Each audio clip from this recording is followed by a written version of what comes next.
चलते आगे और एक बार नजर डालेंगे हम सीधे MVP की तरफ। और क्या वो लॉल्स ही रहेंगे जिन्होंने 6 फिनिशेस निकाले या फिर कोई और खिलाड़ी? जी नहीं, लॉल्स ही हैं वो। 6 फिनिशेस और 1062 का वो टोटल डैमेज। और अभी तक 6 मैचेस के अंदर मैं मानता हूं कि शायद 20 का आंकड़ा बड़े आसानी से क्रॉस कर लिया होगा। पहला जब रोंडो खेले 4 लेकर गए, इसमें 6। इसके पहले वाले जो मैच खेले थे वहां पर भी 3 से 4 फिनिशेस वो लेकर गए थे। बढ़िया खेला है लॉल्स ने अपनी टीम के लिए। डेनवर इस मैच में उन्होंने कोशिश बहुत बढ़िया करी। चलिए, जब आपने ओवरऑल की बात करी है तो पहले ओवरऑल स्टैंडिंग्स पे नजर डाल देते हैं। और वहां पर ओपी वो अभी भी आपको टॉप 7 के अंदर देखने को मिलेंगे, बट कट ऑफ तो और ऊपर गया है। पिछले ग्रुप में हमने 43 देखा था और हमने कहा था कि ऊपर है, यहाँ पे तो 44 हमें देखने को मिल रहा है। बट अगेन, जैसा आपने बोला भी कि फ्लैश उनके पास मौका जरूर रहेगा, 40 पॉइंट्स वो लेकर के गए कि वो यहाँ से आगे जरूर बढ़ पाए। बट मेरी और कोई सरप्राइज जो आपको यहाँ पर देखने को मिल रहा है, शायद वो TBWB की जो टीम है वो जरूर रहने वाली, जिन्होंने राउंड 1 बहुत बढ़िया खेला था। यहाँ काफी साधारण, क्या बोडोलैंड कोशिश तो खैर उन्होंने काफी ज्यादा है। बट चलिए आगे चलते हैं और एक बार नजर डालते हैं हम टॉप 5 प्लेयर्स की तरफ। और वहां पे फैश का नाम रहेगा। कहा कल के दिन पे हमने देखा था कि वो खिलाड़ी बहुत ज्यादा उम्दा खेल के गए थे। 3 मुकाबलों में 18 फिनिश निकाले थे और उसके बाद के 3 मुकाबले मात्र 1 फिनिश। एंड उसके बाद अगर देखा जाए तो आज ISG का जो परफॉर्मेंस है, मुझे लगा कि कल के मुकाबले में थोड़ा सा डाउन जरूर है। तो ये भी जरूर कोशिश करेंगे कि वो जब नेक्स्ट राउंड खेलेंगे तब एक बेहतर परफॉर्मेंस करके जाए। BTD से भी हमें प्लेयर्स देखने के लिए मिल रहे हैं, वरद। एंड उसके साथ साथ टीम अल्फा लॉल्स ने इस बार काफी बेहतर परफॉर्मेंस किया है। पिछले कुछ टाइम हमने देखा था कि लॉल्स जो है वो मेन स्क्वाड पे नहीं हुआ करते थे, बट अभी जब वो आए उन्होंने करके दिखाया और वो दिखा के गए कि मतलब उन्होंने जो डिसीजन लिया है वो सही डिसीजन लिया है अपना खेलने का। जी हाँ, बिल्कुल। ओवरऑल जो बढ़िया प्रदर्शन है वो देखने को मिला। और लॉल्स क्वालिफाइड, क्या बात कर रहे हो? लास्ट मैच तक तो वैसे मैं देख तो रहा था, बट वो नहीं मेरे को पता कि पॉइंट टेबल क्या चल रहा था। लॉडी सच में क्वालिफाई हो गया? ये तो रोंडो दिखा रहे हैं। रुको गाइस, रुको। 30 40 हो गया भाई। अरे लॉल्स क्वालिफाई हो गया भाई।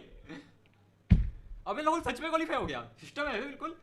14 किल्स चिकन लॉल्स, क्या बात कर रहे हो? मैंने वहां तक देखा जो एलेजर की हिल के ऊपर वो लोग थे। देखो जेली भाई को ड्रॉप से क्वालिफाई हुआ ना, जेली भाई के ड्रॉप से हुआ ना, बस यही है भाईचारा है हम लोगों का ऐसा। #2i है, #2i ओवरऑल में। अरे क्या बात है लॉल्स, सैल्यूट उस्ताद। लॉली का अब कोई उसको क्लासिक हैकर नहीं बोलेगा, ठीक है? अब वो कॉम्पिटिटिव हैकर हो चुका है, हैकर नहीं कॉम्पिटिटिव प्लेयर हो चुका है। बढ़िया खिला फिर तो भाई। मैं जितना लास्ट टाइम मैंने देखा था, मैं 7th पे चल रहे थे, जहाँ मैं मतलब हाँ 7th पे ही चल रहे थे वो लोग। लास्ट मैच मतलब चिकन मारे हो खतरनाक वाला। मैंने तब तक देखा, पता है, जब तक वो एलेजर की हिल पे नहीं आगे थे पीछे से। मैं कहा चलो देखते अब क्या होगा, बट भाई निकाले हुए खतरनाक भी सिस्टम। क्या बात, क्या बात। Proud lols, proud. राउंड 2 से अब वो कितना आएंगे गाइस? अब उनको आना होगा कहाँ पे? राउंड 3 में आए ना बोलो। और राउंड 3 से कितना क्वालिफाई है वो भी मेरे को एक बार बता दो चैट में जल्दी से। चलिए sir, love you from Himachal Pradesh, thank you so much, thank you. Overall #3MVP, क्या बात है लॉल्स। लॉली एक बार गाइस लॉल्स ओपी कर दो चैट में सब लोग। लॉली नहीं, लॉल्स ओपन नहीं, लॉली LOL OP और उसके साथ येलो और रेड हार्ट, ऐसा कर दो एक बार। चलो लॉली OP 14 किल्स मारा है फिर तो, मारा है भाई ने। गया और अब टीम विंटेज उनके बचे हुए 2 खिलाड़ी और ग्रेनेड एकदम परफेक्शन के साथ।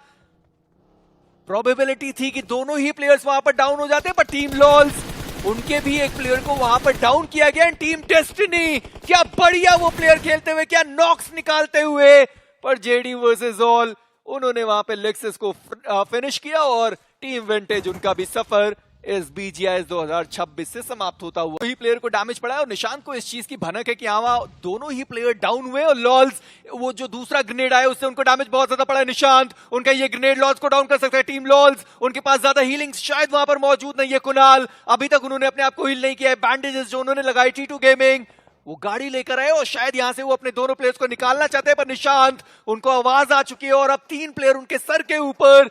पर निशांत की पोजीशनिंग अभी तक तीनों में से किसी को पता नहीं है। कुणाल उनके पास मौका था, प्लेयर को डाउन कर सकते थे। डैमेज बहुत ज्यादा दिया गया। T2 गेमिंग और फ्रैग कंफर्म करने के लिए चला गया प्लेयर और ट्रेड में वो वहां पर डाउन हो गए। पर ये तो दिक्कत की बात रही BTD के लिए, उनका प्लेयर गिरकर डाउन हुआ और वेनम अब वो एक आखिरी खिलाड़ी बचे अपनी टीम से। 9 के साथ ये टीम यहां पर मौजूद है, पर ओनली पेन दिक्कतें उनके लिए बढ़ रही है। लाइबिलिटी वो डाउन हो गए। BTD मुश्किलें उनके लिए बढ़ने वाली है। कुणाल वेनम के ऊपर वो नॉक और जो फ्रैग है वो भी वो कंफर्म करके गए, पर ओनली पेन एक और टीम TTR जो 44 के साथ थी वो इस मुकाबले से बाहर हो गए। बहुत ज्यादा दिक्कत उनको होती हुई एंड एक के बाद एक कहने की जो टीम्स है वो बाहर होते जा रहे हैं फोटमाप। एंड उसी के साथ हम कह सकते हैं कि कहानी उनकी समाप्त हो चुकी है। लेकिन उसी बीच आप देखिए टीम फ्लैश वो बाहर हो चुके हैं टॉप 7 से। लॉल्स एंड टीम अल्फा इन दोनों ने अपना अपना जगह बना दिया है, लेकिन टीम एटीएस क्या करके जा पाएंगे उनके ऊपर नजर रखना होगा, क्योंकि 34 तक वो पहुंच चुके हैं। अगर वो चिकन इन्हें निकालते हैं तो उनको बहुत सारे यानी कि 10 पॉइंट तो ऐसे ही मिल रहे हैं, तो 44 तक वो पहुंच सकते हैं। और टीम अल्फा एंड उसी के साथ लॉल्स अगर 1-2 पॉइंट्स निकाल के अगर वो 44 पार कर जाते हैं, देन ऐसा भी हो सकता है कि ओपी फिर सोवरेन हो गए, इन दोनों में से कोई एक बाहर हो सकते हैं, इवन 2 भी बाहर हो सकते हैं। उसी बीच टीमीज हो चुके हैं बाहर।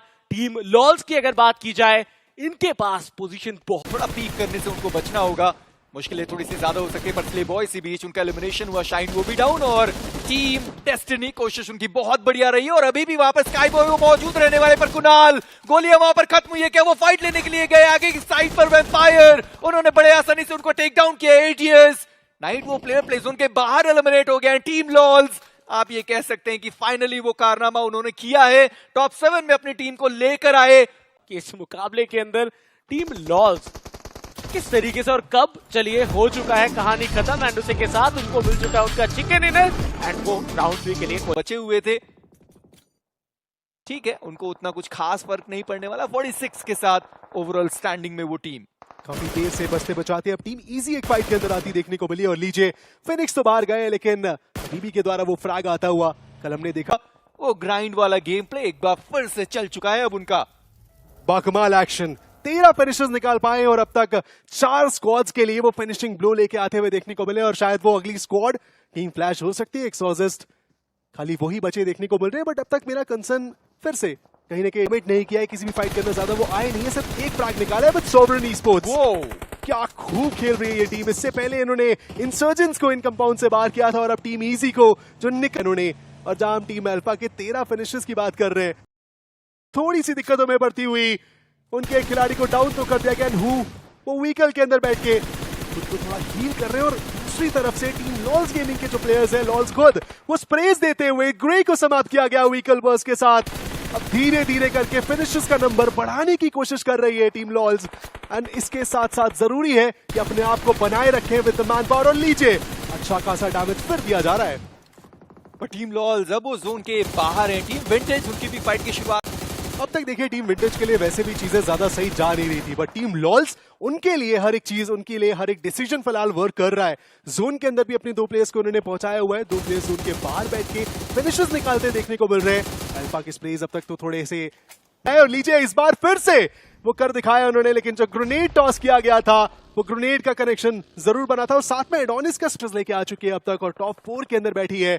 यहाँ से टीम लॉल्स के लिए एक बड़ा मौका, बट फिलहाल बॉर्डरलैंड जो अब तक खुद भी काफी ज्यादा शांत थी, वो फाइट्स के अंदर अपने आप को लेके आते दिख रहे हैं। यहाँ बढ़िया तरीके से वो बैक स्टैबिंग करी गई है, जहां पर कुणाल उनको बिल्कुल भी इंफॉर्मेशन थी नहीं कि पीछे वो जो प्लेयर है वो मौजूद है।